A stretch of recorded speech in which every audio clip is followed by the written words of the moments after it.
সুপ্রিয় শিক্ষার্থী, আশা করি ভালো আছো। সারা বিশ্ব জুড়ে এখন করোনার দুর্যোগ চলছে। তো এই মুহূর্তে শিক্ষা প্রতিষ্ঠান আমাদের বন্ধ। তো তোমরা ঘরে বসে নিশ্চয়ই পড়াশোনা করছো। তো আজকে তোমাদের সাথে আমার ঘরে আমার স্কুল এই কার্যক্রমের মাধ্যমে তোমরা পড়াশোনা করতে পারছো সংসদ টেলিভিশনের মাধ্যমে। তো সেই কার্যক্রমে তোমাদেরকে স্বাগত জানাচ্ছি। তো শিক্ষার্থী বন্ধুরা, তো চলো আমি আজকে ষষ্ঠ শ্রেণীর বিজ্ঞান বিষয় নিয়ে তোমাদের সাথে কথা বলছি। তো প্রিয় শিক্ষার্থী, তো আমরা তো জানি যে একটা বল যদি তুমি ছুঁড়ে মারো সেটা কি হয়, বলটা ছুঁড়ে মারলে এদিক ওদিক ছুঁড়ে যায়, তাই তো? তো এই যে বল ছুঁড়ে মারছি সেটা বিভিন্ন দিকে ছুঁড়ে যায়। তো এখন এটাকে কি বলছি আমরা? দেখো, এটার সাথে কিন্তু আলোর একটা সম্পর্ক আছে। তো আমরা পূর্বের ক্লাসে জেনেছি আলো কি হয়? প্রতিফলন হয়। তাহলে আলো এইভাবে যে প্রতিফলিত হচ্ছে, বল যেভাবে ছুটছি সে যখন ছুঁড়ে অন্যদিকে চলে যাচ্ছে, আলো কিন্তু পরে সে অন্যদিকে চলে যাচ্ছে। প্রিয় শিক্ষার্থী, তোমরা নিশ্চয়ই বুঝতে পারছো আমাদের আজকে আলোচনার বিষয় কি। আমাদের আলোচ্য বিষয় হচ্ছে আজকে আলোর প্রতিফলন ও শোষণ।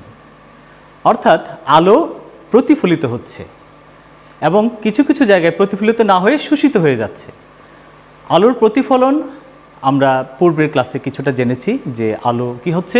প্রতিফলিত হচ্ছে। আলো প্রতিফলিত হয় বলে কোনো বস্তুর উপর গিয়ে পড়ে, তখন সেই বস্তুটা আমরা দেখতে পাচ্ছি, তাই তো? কিন্তু শিক্ষার্থী বন্ধুরা, আমরা কিন্তু এও জেনেছি যে আলো প্রতিফলিত হয়ে যেখানে প্রতিফলিত হচ্ছে সেখানে কিন্তু আবার শোষণও হয়ে যাচ্ছে। আমরা বলেছিলাম আলো শোষণ হলে সেই বস্তুটা কেমন দেখায়? ইয়েস, এটা কালো দেখায়। প্রিয় শিক্ষার্থী, আমরা আজকে তাহলে কি জানবো? আমাদের আজকের এই ক্লাস শেষে আমরা যা জানতে পারবো সেটা হচ্ছে আলোর প্রতিফলন ও শোষণ তোমরা ব্যাখ্যা করতে পারবে, মসৃণ ও অমসৃণ তলে আলোর প্রতিফলন ব্যাখ্যা করতে পারবে, আপতন কোণ এবং প্রতিফলন কোণ চিহ্নিত করতে পারবে, এবং দর্পণে আলোর প্রতিফলনের নিয়ম আছে, সে নিয়ম ব্যাখ্যা করতে পারবে। তো চলো বন্ধুরা, আজকে আমরা আলোর প্রতিফলন এবং শোষণ ব্যাখ্যা করতে পারবে এই বিষয়টি সম্পর্কে একটু জানি নিই। তোমরা হাতের কাছে যদি একটা টর্চ থাকে, যদি কিছু প্লেট থাকে বা আয়না থাকে, কাঁচ থাকে, তোমরা সেখানে আলো ফেলতে পারো টর্চ থেকে। কি দেখবে? যদি আমরা চিত্রের মতো দেখো, যদি আমরা এইভাবে কোনো কাঁচের উপর বা সমান জায়গার উপর যদি এইভাবে টর্চ ফেলি, তাহলে কি হয়? সে আলো যেভাবে যাচ্ছে এবং সেটা প্রতিফলিত হয়ে যাচ্ছে অন্যদিকে। তুমি যদি আয়নাতে মারো, সেটা দেখবে কি? সেটা প্রতিফলিত হয়ে তোমার ছাদে চলে গেছে বা তোমার যে ছাদ আছে সেখানে গিয়ে পড়ছে। তুমি যদি একটু আর করে মারো, তাহলে সেটা আবার আড়াআড়িভাবে তোমার দেয়ালে গিয়ে পড়ছে। তো দেখো, টর্চ থেকে যে আমরা বলেছিলাম যে আগের ক্লাসে যে আলোক রশ্মি নিঃসৃত হচ্ছে, যে এই যে আলোক রশ্মি অনেকগুলো রে বের হচ্ছে, সেই রেগুলো পড়ছে গিয়ে কোথায়? স্বচ্ছ বস্তুর উপর। এই স্বচ্ছ বস্তুর উপর যখন পড়ছে সেটা আবার প্রতিফলিত হয়ে যাচ্ছে। একটা বিষয় লক্ষ্য করো, এই যে রেগুলো আসছে সেগুলো কিভাবে আসছে, কেমন? আমরা তো বলেছিলাম যে আলো সোজা সরল পথে চলে। তাহলে এখানে সোজা সরল পথে অর্থাৎ পরস্পর সমান্তরাল বলা যাচ্ছে না কথাটা? তাহলে পাশাপাশি যদি সমান্তরালভাবে যদি চলতে থাকে, তাহলে যেখানে রিফ্লেক্ট হচ্ছে মানে প্রতিফলিত হচ্ছে, সেটাও কিন্তু দেখতে পাচ্ছি আমরা সমান্তরালভাবেই প্রতিফলিত হচ্ছে। আচ্ছা, এবার তুমি একটা অসম বস্তু নাও, উঁচু নিচু জায়গা বা এমন কোনো বস্তু যদি থাকে তোমার যে উঁচু নিচু, মানে তলটা মসৃণ নয়, তাহলে ওখানে একটু যদি আমরা আলোক রশ্মি নিঃসৃত করি, কি দেখব?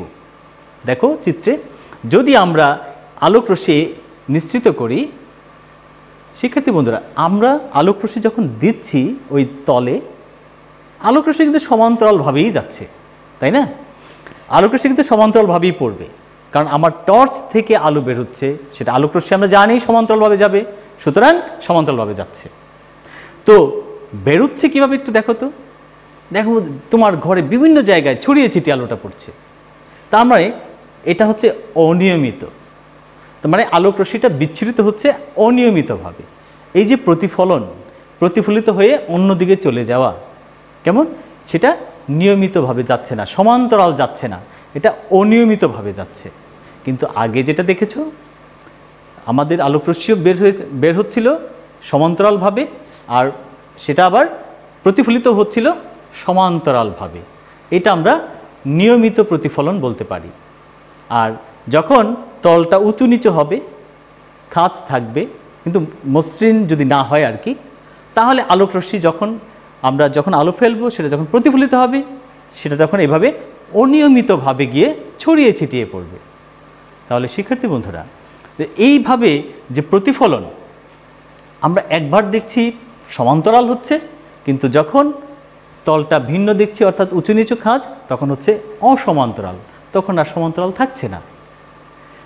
আচ্ছা, তাহলে এই কোনো বস্তুতে যখন আমরা বাধা পাচ্ছি আলোটা যেতে, সেখানে গিয়েই কিন্তু প্রতিফলিত হচ্ছে। অর্থাৎ আমি যদি টর্চ দিয়ে আলো এখানে দেই, আমার টেবিলে দেই, সেটা এখানে পড়ে আবার এখানে যাচ্ছে, এখানে বাধা পাচ্ছে, সে যেতে পারছে না।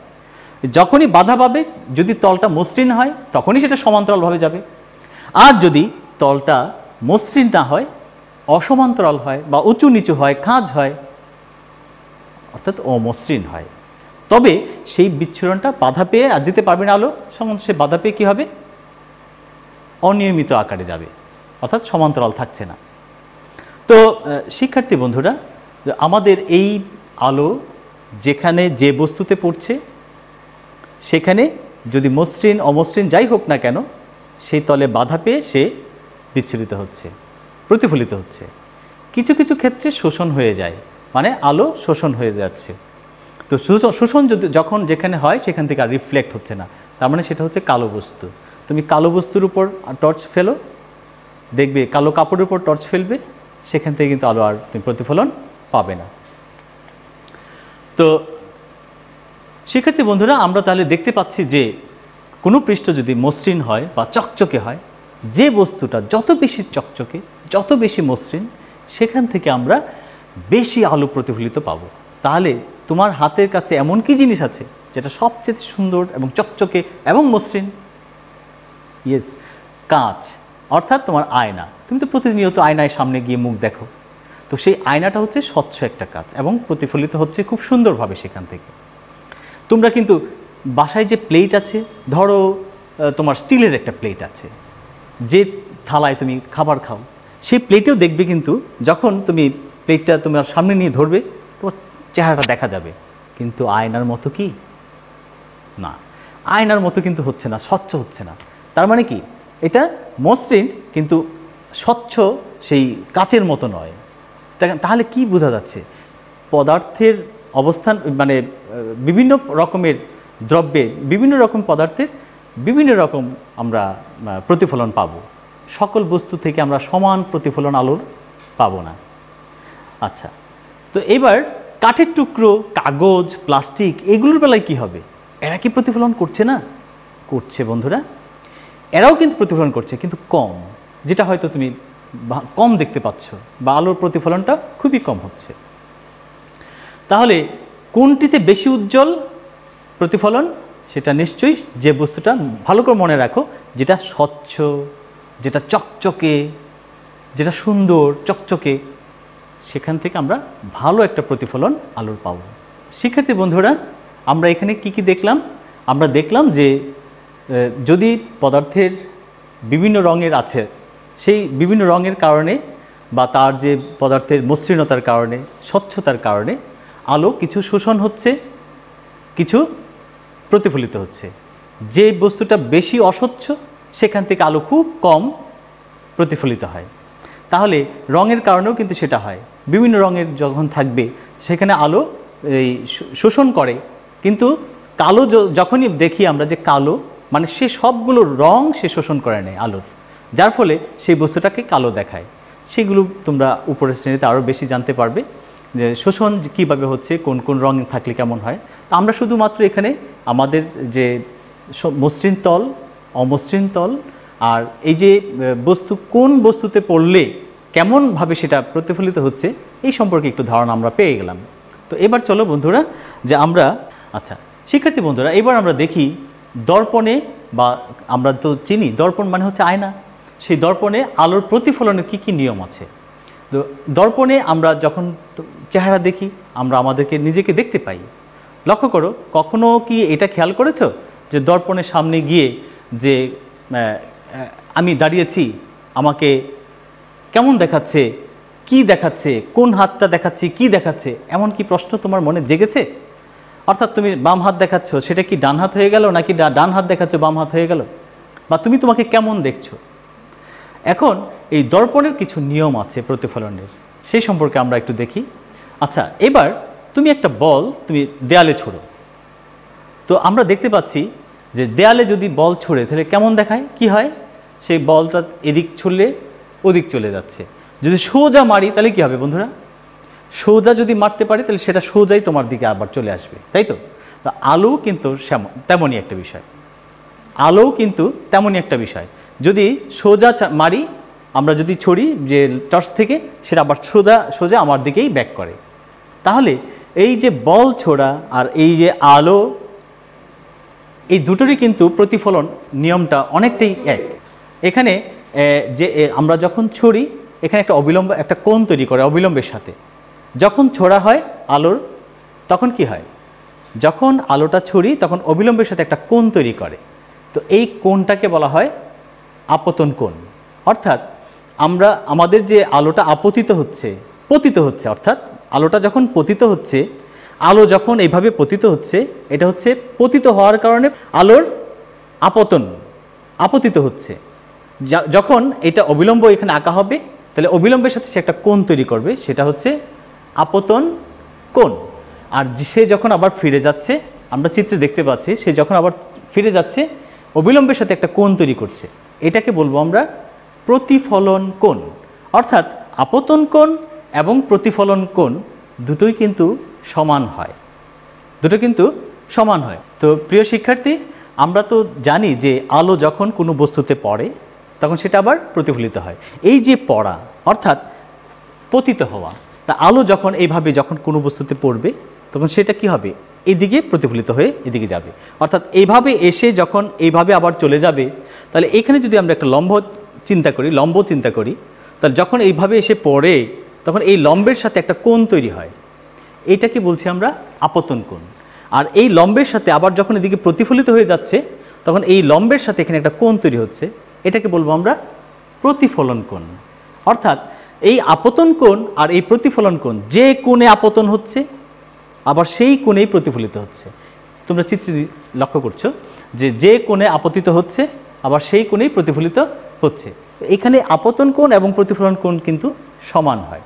তাহলে শিক্ষার্থী বন্ধুরা, তুমি যদি তোমার স্বচ্ছ একটা ঘরে তুমি যদি লাইট অন করো নিচের দিকে, তুমি যদি এভাবে সোজা লাইট অন করো, যদি লাইট আমি এভাবে অন করি, সেটা কি হবে? সোজা মাথার উপরের দিকে যাবে, অর্থাৎ তোমার ছাদে গিয়ে যাবে। তুমি যদি একটু বাঁকা করে এখানে লাইট দাও, তো সেটা দেখবে যে বাঁকা হয়ে তোমার দেয়ালে গিয়ে পড়েছে।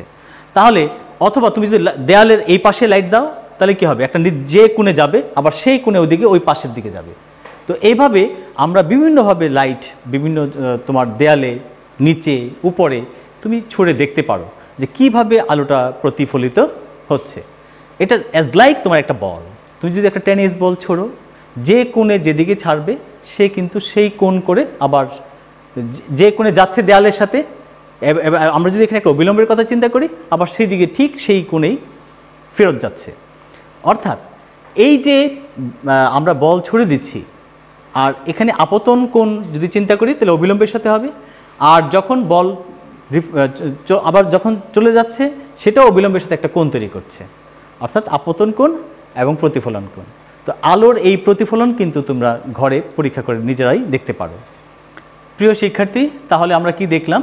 আমরা দেখলাম যে বল যে কোণে ছাড়া হয় ঠিক সেই কোণেই আবার চলে যায়। অর্থাৎ বল যদি সোজাসুজি ছাড়া হয় তাহলে সোজাই আবার ফেরত আসে। আলোর বেলায়ও কি ঠিক তেমনই না? অবশ্যই আলোর বেলায়ও কিন্তু ঠিক তেমনই।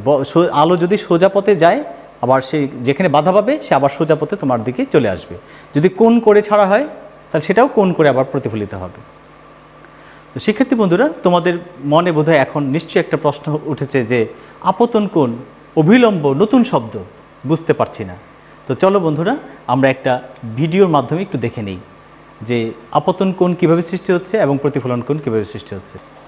প্রিয় শিক্ষার্থী, তোমরা কি দেখতে পেয়েছো? আশা করি তোমাদের ধারণাটি স্পষ্ট হয়েছে। দেখো এখানে যে যখন 90 ডিগ্রি একটা রেখা টেনেছি, আমি কিন্তু একটা আয়নার উপরে কাজটা করেছি। দেখো একটা আয়নার উপর আমি একটা শক্ত কাগজ কোণগুলোকে এঁকে চাঁদার মাধ্যমে, তোমাদের যে চাঁদা আছে সে চাঁদার মাধ্যমে কোণগুলোকে এঁকে জাস্ট দাঁড় করিয়ে রেখেছি। তোমরা দেখতে পাচ্ছ এখানে খাড়াভাবে দাঁড় করিয়ে রেখেছি আয়নার উপর। তো এখন এই যে আয়নার উপর কাগজটা দাঁড় করানো, তাহলে কি হচ্ছে, এখানে সোজা একটা খাড়া লম্ব রেখা এঁকেছি যেটা 90 ডিগ্রি ভূমির সাথে অর্থাৎ আয়নার সাথে, তাই তো? তো আয়নার সাথে একটা লম্ব রেখা দেখতে পাচ্ছি। তো আমি কি করেছি, বিভিন্ন কোণে বিভিন্ন অ্যাঙ্গেলে এখানে আমরা লাইট দিয়ে আমরা আলো জ্বালিয়েছি। তো এই আলোটা কি হয়েছে, সে কোনো একটা বিন্দুতে পড়েছে, যে বিন্দুতে পড়েছে সেই বিন্দুতেই কিন্তু লম্ব রেখাটা এঁকেছি, অর্থাৎ এটাই হচ্ছে অবিলম্ব কাল্পনিক রেখা। তুমি চিন্তা করো তো, এই যে কোণে করেছি সেই কোণে কি করছে, সে আবার এদিকে প্রতিফলিত হচ্ছে। তো এই যে প্রতিফলিত হচ্ছে, আমি এখানে 60 ডিগ্রি প্রথমে করেছিলাম, অর্থাৎ 90 ডিগ্রি থেকে 60 ডিগ্রি লম্বের সাথে সেটা চিন্তা করতে হবে। তো 90 ডিগ্রির সাথে যে 60 ডিগ্রিটা আছে এখানে আঁকা, ওখানে আমি যখন লাইট দিয়েছি সেটা আবার প্রতিফলিত হয়ে আবার 90 ডিগ্রি থেকে ঠিক 60 ডিগ্রি দূর দিয়ে সে চলে গেছে। কি হলো তাহলে, এর একটা নির্দিষ্ট ধর্ম মেনে চলে, অর্থাৎ এটাই হচ্ছে আলোর প্রতিফলনের নিয়ম। তো এই আলো একটা নির্দিষ্ট নিয়ম মেনে সেখানে চলছে। আমরা দর্পণের উপর সেই পরীক্ষাটা করতে পেরেছি। শিক্ষার্থী বন্ধুরা, তাহলে আজকে আমরা কি দেখলাম? আমরা দেখলাম যে আলো কিভাবে প্রতিফলিত হচ্ছে, আলো শোষণ হচ্ছে, আর শোষণ হলে সেই বস্তুটা কেমন দেখায়, কোন কোন বস্তু শোষণ করছে, আর কোন কোন বস্তু থেকে আমরা সেই আলো ভালো প্রতিফলন পাচ্ছি, আলো বেশি পাচ্ছি কোন বস্তু থেকে। স্বচ্ছ হলে সেটা খুব বেশি আলো পাচ্ছি আমরা। তারপর আমরা কি দেখলাম, যে আলোর প্রতিসরণের একটা নিয়ম আছে। এই যে আলো চলে সেটা একটা দর্পণের উপর আমরা দেখেছিলাম যে আলো যখন পড়ছে সে একটা নির্দিষ্ট নিয়ম মেনে চলছে। আমরা আপতন কোণ কি, প্রতিসরণ কোণ কি, অবিলম্ব কাকে বলে, এই সম্পর্কে আমরা আজকে জেনেছি। আমরা আরও জেনেছি আলো একটা যে কোণে আপতিত হয় ঠিক সেই কোণেই প্রতিফলিত হতে আমরা সেই ভিডিওতে আমরা দেখেছি। শিক্ষার্থী বন্ধুরা, এই টপিকের উপর একটি বাড়ির কাজ থাকছে এখন। বাড়ির কাজটি হচ্ছে দর্পণে আলোর প্রতিফলনের যে নিয়ম আছে সেই নিয়ম ব্যাখ্যা করো। তো আশা করছি তোমরা এই কাজটি করে তোমাদের শিক্ষককে দেখাবে যখন পরিবেশ স্বাভাবিক হবে, স্কুল যখন আবার খুলবে, তাহলে এই কাজের উপর ভিত্তি করে তোমার ধারাবাহিক মূল্যায়ন করা হবে। তো আশা করি তোমরা এই ক্লাসটি বুঝতে পেরেছো। এই ক্লাসটি তুমি যদি আবার দেখতে চাও তাহলে তুমি সেটা আমার ঘরে আমার স্কুল ফেসবুক পেজে অথবা ইউটিউব চ্যানেলে গিয়ে তুমি সেটা দেখতে পাবে। তো এই করোনার সময়ে তোমরা ভালো থেকো, সুস্থ থেকো। করোনার যে নিয়মকানুন আছে, স্বাস্থ্যবিধি আছে, সেটা মেনে চলবে। আর সবার জন্য শুভকামনা। ধন্যবাদ।